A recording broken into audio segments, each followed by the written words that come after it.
Hello, friends. It's Suzanne Culberg. This is episode 72 of the Nope Coach podcast, Boundaries with Yourself.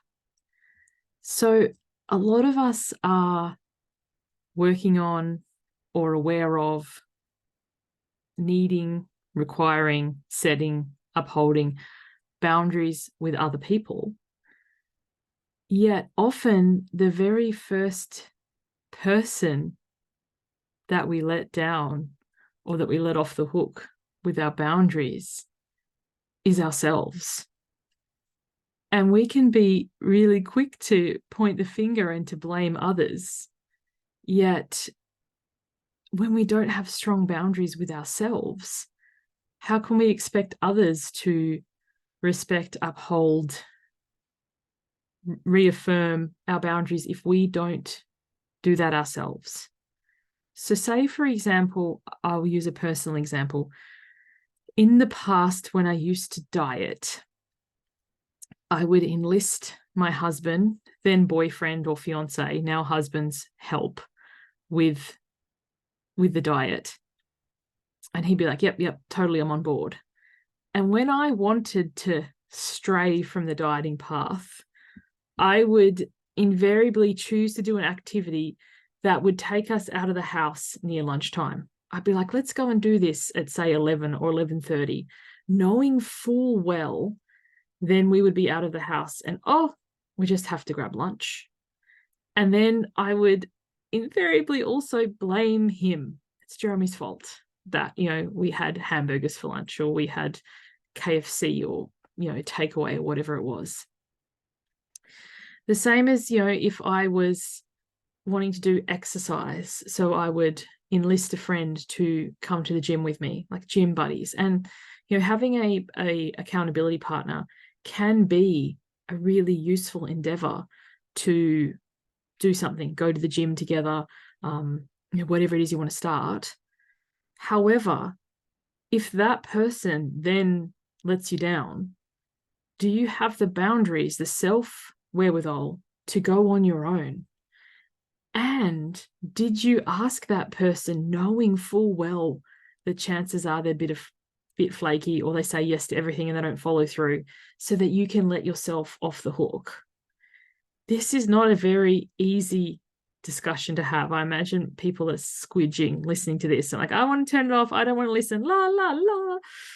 Because the first person who usually breaks your boundaries is you. And having the strength to uphold them and to continue with them, regardless of the external circumstances. Like at the moment that I'm recording this episode, it's school holidays here in Australia. So I have the kids home and I was like, I could just skip the podcast. Like it won't matter. Yes, I did commit to doing 100 days straight, but what does it matter? One day won't hurt.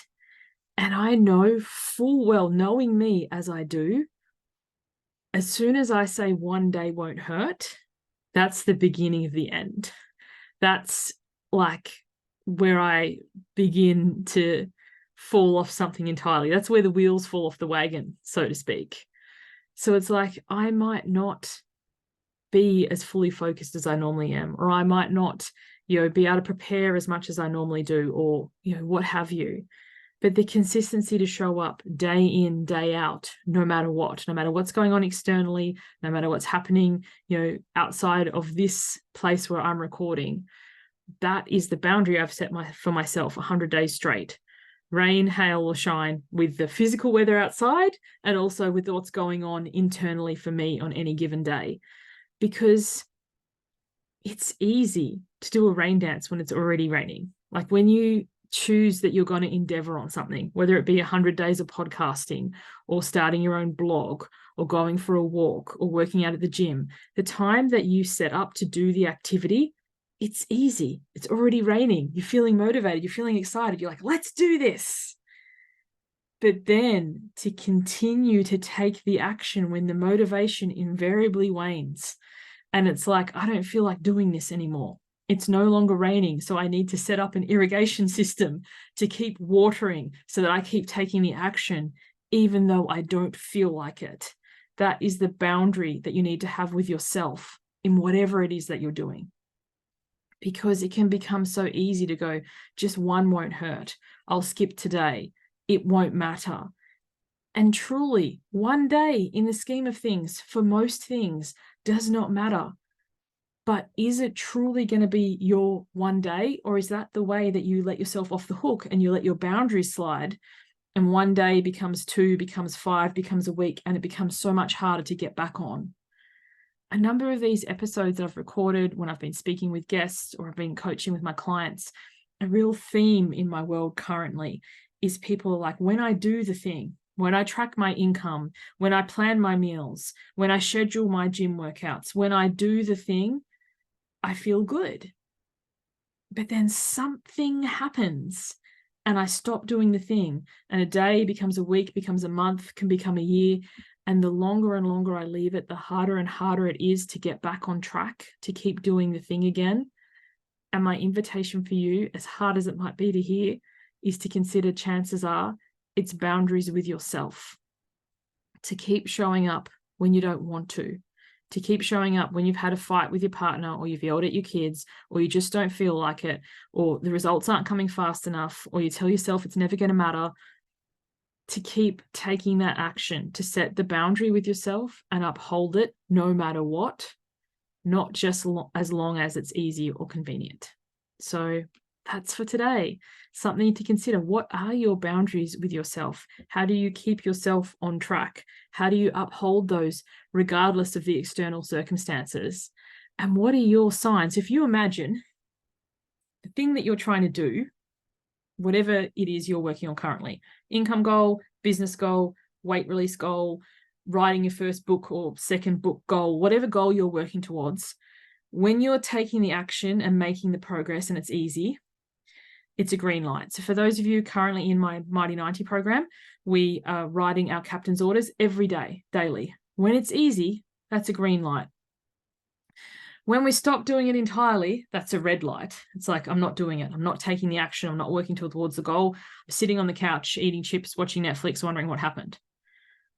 My question for you listening to this today, what are your orange lights? What are the signs that things are starting to slip? So for me, it was like, I'll just skip today. One day won't matter. It's like, oh, orange light. And to know now that doesn't mean anything's gone wrong. That's just the sign for me to double down. So I keep working for the green.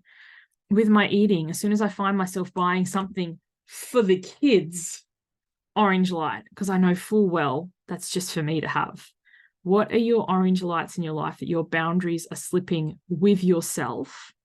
And what do you need to do to track it back into the green? If you would like to work through this, I do a monthly call called Get Coached. At the time of recording this, it's 22 Australian dollars. You can go to my website, suzanneculberg.com, click on resources, then see Get Coached. You can book into that and we can work through your boundaries with you. The calls are not recorded. They are live. Like if you went to a stage show, a theatre, like we're going to see Wicked when it comes. I'm so excited.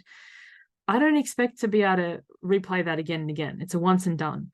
So if there's something that you've listened to on any of these episodes where you're like, actually, I want to ask Suze more about this. I want to get coached about this. That's your opportunity for $22. There is a limited number. So if when you go there, there's nothing available, just check back until the next one opens up. And your opportunity to dive deeper on whatever it is that you're doing. And for today, your boundaries with you. Thanks for listening. I'll catch you on the next one. Bye for now.